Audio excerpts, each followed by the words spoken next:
有没有觉得天冷就会特别想吃一锅热热的？我今天打算做个水煮肉片，不过是番茄酸汤底的，酸酸辣辣。虽然是第一次做，不过我猜应该不会失败吧。先来给番茄去一下皮，给番茄去皮的方法很多，然后我的这种看起来还挺麻烦的，但实际上泡热水的话还要用个容器，还要烧热水。插筷子上在燃气灶上烤的话，感觉很危险，说不准还会烫到爪子，或是番茄汁到处飞溅之类的，所以直接削反而我觉得是最方便的。番茄去皮后随便切一下就好了。然后是水煮肉片的老搭档莴笋，我个人是比较喜欢这种带叶子的莴笋尖，也是简单的切片切段就好。切着是稍微觉得有点多，不过叶子应该会坍缩的很厉害吧。再加上几根蒜苗，我觉得蒜苗煮在有辣味的汤里都好吃。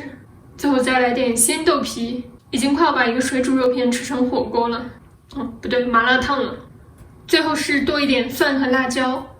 今天这个小米辣还蛮像真的小米辣的，个头比较小，也不用太精细，就稍微剁两下就行。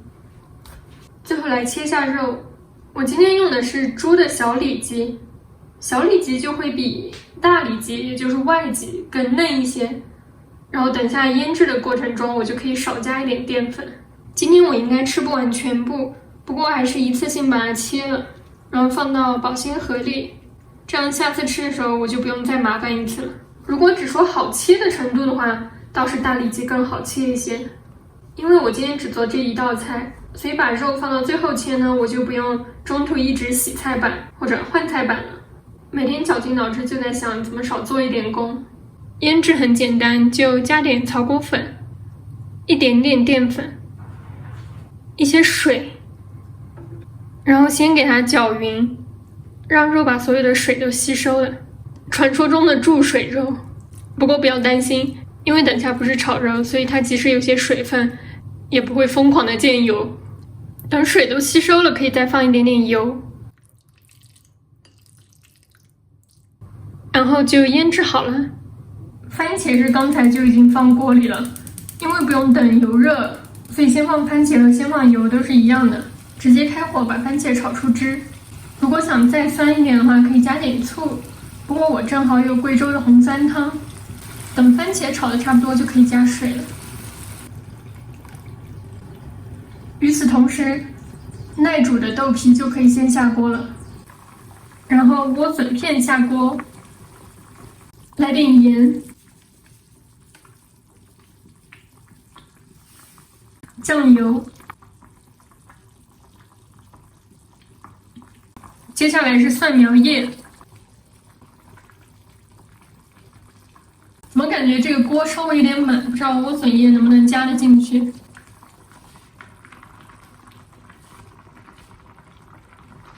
我觉得可以全部加进去，但是我好像会吃不完，我决定停手。最后就是把肉直接铺上去就行，但是因为肉片需要展开，如果怕手忙脚乱，后面的还没有展开，前面的就已经熟过头的话，可以先把火调小或者关掉。全部放完以后就可以把火转大，肉片一烫熟就立马关火。最后一步是水煮肉片的关键步骤，泼油。把普通的辣椒面、超辣的胡辣椒面、很麻的花椒面，我觉得水煮肉片不能少了麻。刚才剁好的蒜和小米辣全都加进去。